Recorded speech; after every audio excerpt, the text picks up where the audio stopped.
These are Chinese AWACS. These are the most important aircraft in Chinese service. Why? Because fighters and bombers can do very little without them. In this video we will dive deep, we will dig into their history, their features and their future development. I have the ambition to say that this is the most detailed and in-depth coverage of this subject on YouTube, and the making of it was quite taxing on personal level, but now we're finally ready. Hi, welcome, I'm Gas, and this is Millennium 7.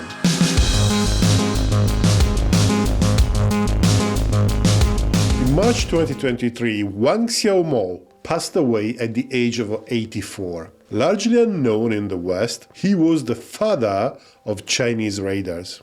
In 1969, Wang was posted to the mountains in southwest China's Guizhou province to establish the No. 38 Research Institute. In the middle of what was a wilderness, he successfully led his team and developed China's first three-dimensional radar. He went on to direct the programs for the KJ-2000 and the KJ-200, two indigenous developments that put China at the forefront of the AWACS development. These aircraft are the result of continuous effort to improve and chase the future, like the sponsor of this video, Exter. The Exter Wallet Pro is, well, the wallet of the future. I have been plagued, like many of us, by bulky wallets that I stuff with useless paper. Thankfully today all you need is a phone and your cards, and Exter Wallet Pro is a great solution to this very practical problem. It is a premium object made of Italian leather. For a mature gentleman like me, it looks classic and elegant. I'm going to get my usual morning coffee and I'm going to use the Exter Wallet Pro for the first time.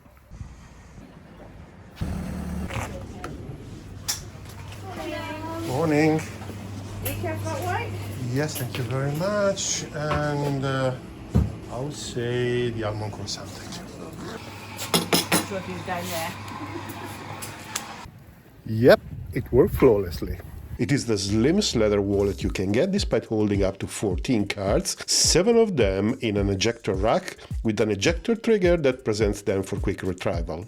And it is fun to use. It is also very versatile with an ecosystem of add-ons and accessories like this Apple Finder card, but there is much more available. Very important for me, it is backed by a lifetime guarantee. Once you start using it, there is no need to go back. It is available in 6 colors, 2 of which are exclusive to this offer, and since it is a limited time offer, I suggest you to act now. The spring sale gives you a discount up to 30%, but if you use the code Millennium7 at checkout, you will get an additional 10% off, which is actually a steal. So do not wait and click on the link below or scan the QR code on screen. You won't regret it. Please support the people who support me. China's first foray into AWACS development began in 1969 with the Kongjin-1, KJ-1, and basically that is where KJ comes from. Codenamed Project 926, this experimental airborne early warning aircraft was based on the Soviet Tupolev-4 Bull, a reverse-engineered version of the Boeing B-29 Super Fortress. The KJ-1 was equipped with a conventional rotodome housing back-to-back radar and identification friend or foe antennas. However, the project faced significant technological hurdles. The interaction between the rotodome and the airframe caused damaging vibrations, but the worst problem was overcoming ground clutter, a fundamental challenge for airborne radar systems. In fact, if the radar beam is pointed toward the ground or the antenna side lobes do point downwards, the Earth's surface reflects back a blanket echo that heavily clutters the radar picture, hence the name. It is not a problem for modern radars, but at the time it was a serious issue. The look-down capability for an airborne radar was not to be given for granted. Due to these difficulties, the KJ-1 project was put on hold indefinitely in 1979 and eventually cancelled. Just one prototype was built and it was later disassembled, and the one that is currently on display at the China Aviation Museum in Beijing is a replica. In the 1960s, China also attempted to develop an airborne early warning version of the Y-10, but this project also failed. Very little is known about this attempt, but these early unsuccessful iterations highlighted the maturity of China's aviation and radar industries at the time. Recognizing the critical importance of AWACS after observing their impact in conflicts like Desert Storm and Light Force, China actively sought to acquire or jointly develop these systems. This is when negotiation with the Western countries began. China explored purchasing the E-3A Sentry from the United States during President Reagan's visit in 1984.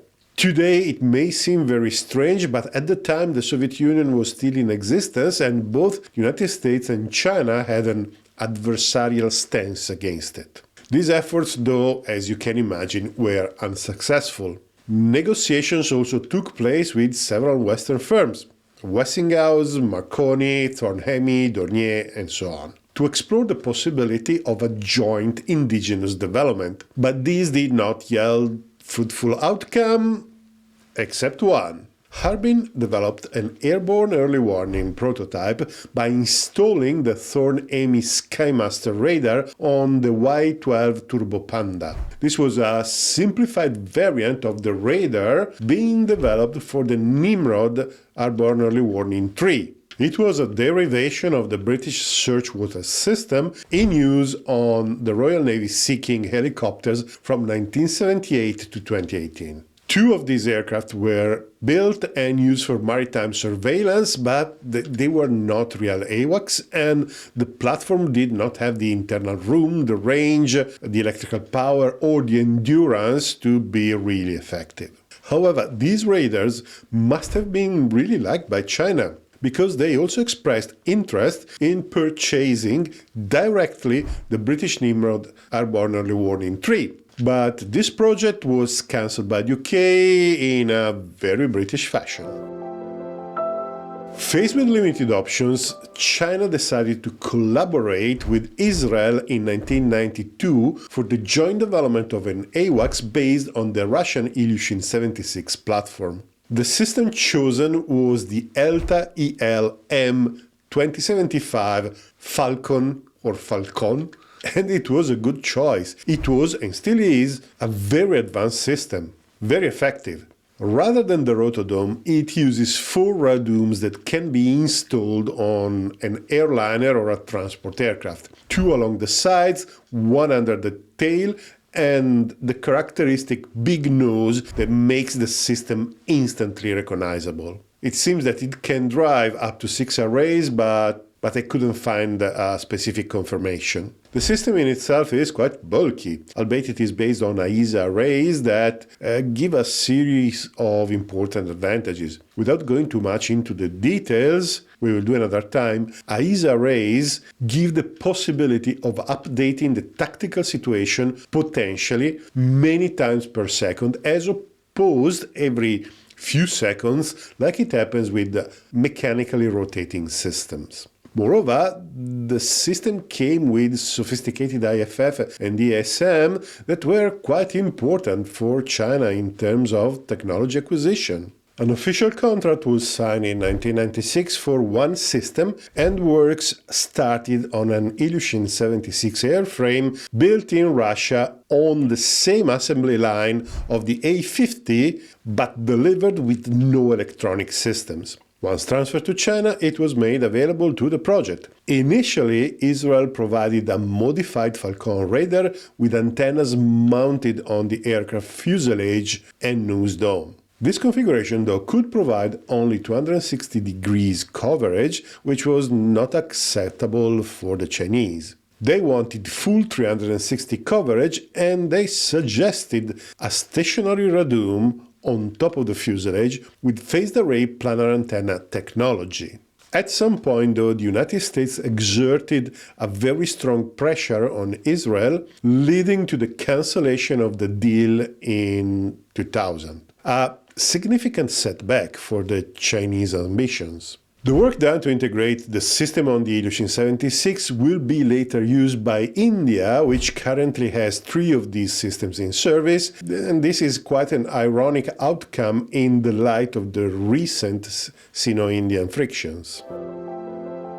The cancellation of the Israeli deal spurred China to accelerate its indigenous AWACS development efforts. Despite the setback, China reportedly gained valuable knowledge from the Israeli collaboration, particularly regarding transmit-receive modules, composite radome manufacturing, and the data bus structure for a radar design. Wang Xiaomao, in one of his latest interviews, reported that they had overcome other technological challenges in the development phase, like design for electromagnetic compatibility to avoid radio interference with other systems in the aircraft, data link with ground stations, and target pickup in dense clutter environments over mountainous terrain. The result of this development will be the KJ-2000, the first proper Chinese AWACS aircraft.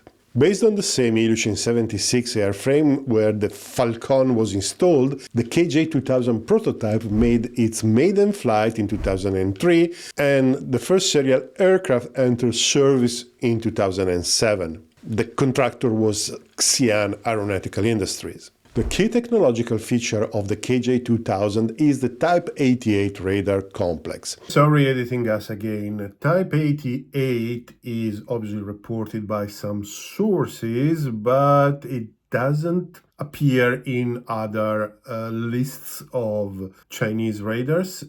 So again, take this with a pinch of salt. It's probably just a matter of names, but yeah, it's annoying.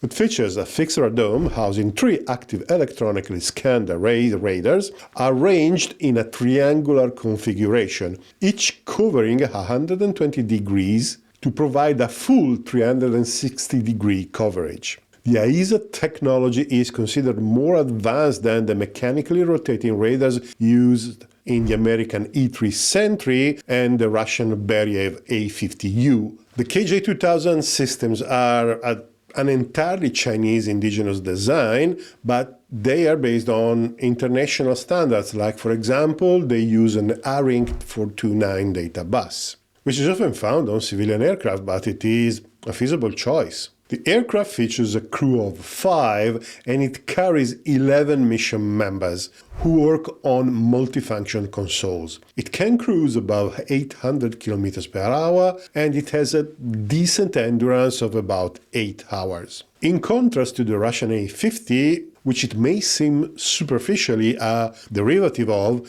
the Chinese radome is larger in both diameter and depth, and it has revised mounting. Other aircraft differences include a solid nose replacing the original glass section and the huge horizontal strakes along the main landing gear fairing have been removed. Instead of these, the KJ-2000 featured 2 canted trapezoidal fins at the rear end of the fuselage, which is a typical Chinese solution. Another interesting feature is a satellite communication and navigation blister on top of the fuselage and ahead of the wing, which is slightly more bulbous than the Russian equivalent. In any case, the aircraft is literally littered with antennas, and it is quite difficult to identify the function of each one of those. And this tends to be a feature in all the AWACS in service in the world. However, production was limited to 4 aircraft due to the difficulties in acquiring more Ilyushin 76DM airframes from Russia. So, something else was needed. So, to address this limited availability, China developed a smaller airborne early warning aircraft, the KJ-200, based on the indigenous Shaanxi Y8F-600 turboprop transport aircraft, a Chinese derivative of the Soviet Antonov 12, but equipped with Pratt & Whitney Canada PW1508 and Honeywell avionics. Development started in 2005, with the aircraft reaching operational status in 2009 after coming a crash in 2006. The KJ200 features a balance beam lateral scanning array, visually similar to the Swedish Air system mounted on top of the fuselage. The nacelle obviously contains AESA arrays, and it is possible that these arrays are derivatives of the Type 88, but arranged in a different configuration. And this configuration, while structurally quite simple, and I would say well suited to a lighter aircraft, has the problem of covering only about 120 degrees on each side. And that's not the only problem. The aircraft can't seat a large number of operators. In fact, each operator has the purpose of supporting a group of aircraft rather than monitoring the aircraft sensors. The more you have, the better you can direct the air battle. Each operator generally works on a multifunction console that takes up room inside the aircraft. This is becoming sort of less important as the time goes by and every aircraft is becoming a node on the network, but the AWACS aircraft and the operators are the closest to the action and the closest to the sensors, which are the radars and the other electronic supermeasure systems. Hence, they are less dependent from communications that could be disrupted than ground control centers. The aircraft is smaller, quite a lot smaller than the KJ2000, and its crew composition is uncertain. Surely it doesn't have a crew as numerous as the KJ2000. Approximately 11 units of the KJ200 have been produced, with some serving in the Chinese Air Force, the PLAF, and others serving with the Navy, the PLAN, in which case they're called KJ200H. So the KJ200 was definitely a national solution, but something else more capable was needed. The KJ500, entering service around 2015, is considered China's third-generation early warning aircraft. They developed 3 generations of AWACS in 8 years, and I believe it is quite remarkable. The KJ500 is based on the improved Shaanxi Y9 transport aircraft, an improved variant of the Y8 that is powered by 4 improved Chinese WJ6C turboprop engines. It has a cruising speed of 550 km per hour and a range of 5,600 km. It has more advanced avionics than the KJ200 and it features a glass cockpit. From 2020, various aircraft have been seen with an in-flight refueling probe, which is important for every AWACS to increase the time on station. The KJ500 utilizes a fixed radome with 3 AESA radar modules in a triangular arrangement similar to the KJ2000, but obviously on a smaller platform. Sources vary, but it should be capable of tracking between 60 and 100 targets at the same time. While its cruising altitude and potentially its detection range, which is estimated around 300 kilometers against the classic 1 square meter of RCS, while range and detection, I was saying, may be less than the KJ2000 due to the turboprop engines, the KJ500 represents a significant advancement in China's airborne early warning capabilities. An advancement such that it was mentioned as a potential serious opponent by the United States Air Force General Kenneth Wilsbach in a rather uncharacteristic appreciation of a non-American system. It is estimated that China has 60 or more KJ500 aircraft in service, and the model is still in production. We also must point out that Chinese AWACS are split between the PLAF, the Chinese Air Force, and the PLAN, the Chinese Navy. The Chinese Navy, though, has a different requirement.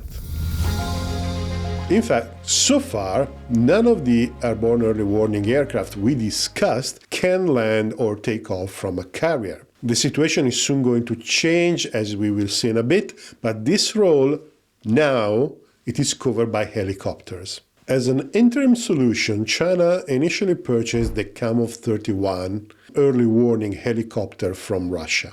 It is based on the proven Kamov 27-28 anti-submarine utility helicopter that China has already in service. The Kamov 31 features an E-801M Russian solid-state radar. When the helicopter is airborne, the antenna extends down below the helicopter's fuselage, where it rotates with one revolution every 10 seconds. While the helicopter is on the deck or at an airbase, the antenna is retracted and stored under the helicopter's belly. The exact performance is obviously secret, but open sources say that the radar can detect a fighter-sized target at up to 150 kilometers and a surface ship at up to 200 kilometers, which in both cases it is just a passable performance for an airborne early warning system if the numbers are indeed correct.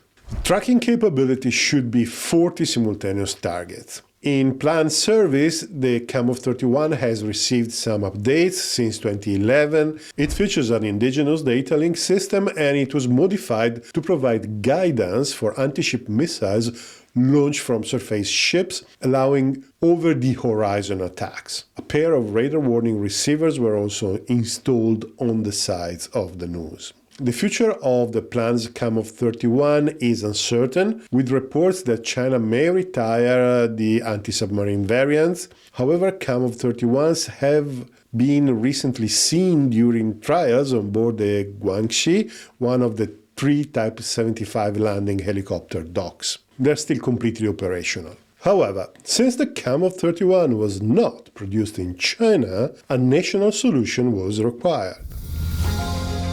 China subsequently developed its own indigenous airborne early warning helicopter, the Z-18J, nicknamed BAT. Based on a modified Z-8 helicopter, it features a distinctive retractable radar antenna attached to the rear loading ramp. Once the helicopter is airborne, the radar is lowered vertically and rotates to provide a 360-degree coverage. The radar is thought to be a long-range multimode AESA type with a detection range of over 200 kilometers. These helicopters operate from China's existing aircraft carriers. So, it should be clear by now that China currently operates a large fleet of airborne early warning aircraft, including 4 KJ-2000, 11 KJ-200, and a large and growing number of KJ-500, more than 60. Some sources have recently mentioned a requirement for 400 aircraft between Navy and Air Force, which seems excessive, but there is no doubt the Chinese are building a substantial fleet of airborne early warning aircraft. And they're definitely not stopping here. Looking towards the future, China has several ongoing and anticipated programs. Reports emerged in late 2024 regarding the development and the initial flights of the KJ-3000, a new generation strategic airborne early warning aircraft. Based on the Y-20 strategic transport platform, the KJ-3000 is expected to be a major upgrade over existing aircraft. It will have a longer range, longer time on station, abundant room for electronic, and a large mission team. It reportedly features 4 high-powered engines that should be the domestically developed WS-20 engines that provide a lot of electrical power, and it appears to have 2 rotating active electronically scanned arrays radars for comprehensive coverage in the classic rotodome above the fuselage. We already discussed in detail the potential reasons for the departure from the triangular architecture in another video, but the gist of it is that in this way it is possible to fit 2 larger arrays back to back and the performance penalty won't be major. For its future Katobar aircraft carriers, China is developing the KJ-600 carrier-based airborne early warning aircraft. Several pictures have emerged of the aircraft, which seems to be in an advanced development stage. Functionally similar to the US Navy E-2 Hawkeye, the KJ-600 is a twin-turboprop aircraft with a rotodome radar system and likely a nose radar as well. It is expected to significantly extend the carrier's radar range, particularly against low-flying objects and surface warships. The KJ-600 is believed to utilize ISA arrays, which is normal today, in an airframe whose general configuration is similar to the American E-2. This makes analysts think that it will carry a crew of 2 and a mission crew of 3. This aircraft is probably worth a video on its own, but this is for another time. Apparently, though, the Chinese airborne early warning efforts don't stop here. Their philosophy is to have a large and integrated range of sensors of different types and kinds, ranging from small piloted platforms to large drones to very capable long-range aircraft like the KJ-3000 that we mentioned before. China is developing several different types of high-altitude long-endurance drones, which could be adapted for the airborne early warning role. The key technology for this purpose would be the conformal ISA arrays to install in the drone fuselage, and we have hints that these are actually in development. So far the history of Chinese AWACS, but what about the technology? What about the reasons why AWACS are built like they are? What are the advantages and the disadvantages of the rotodome in respect of the fixed arrays? How do these aircraft operate? Well, all of this will be the subject of another video. So thank you very much for watching this video so far. Thank you very much to Exter for sponsoring this video. Please use the QR code on screen to make use of a very interesting offer to buy the Exter Wallet Pro. An enormous thank you to all those who are supporting the channel financially on Patreon, by being a member, or by any of the other means available. You are absolutely essential to keep the channel going. And if you can support the channel financially, which is absolutely fine, do this only if you can, please interact with the video, leave a comment, hit like, or subscribe. Many people who watch the videos are not subscribed, and it's difficult to understand why, because all of this is helping with the algorithm. This is everything. Thank you very much for watching, and see you next time.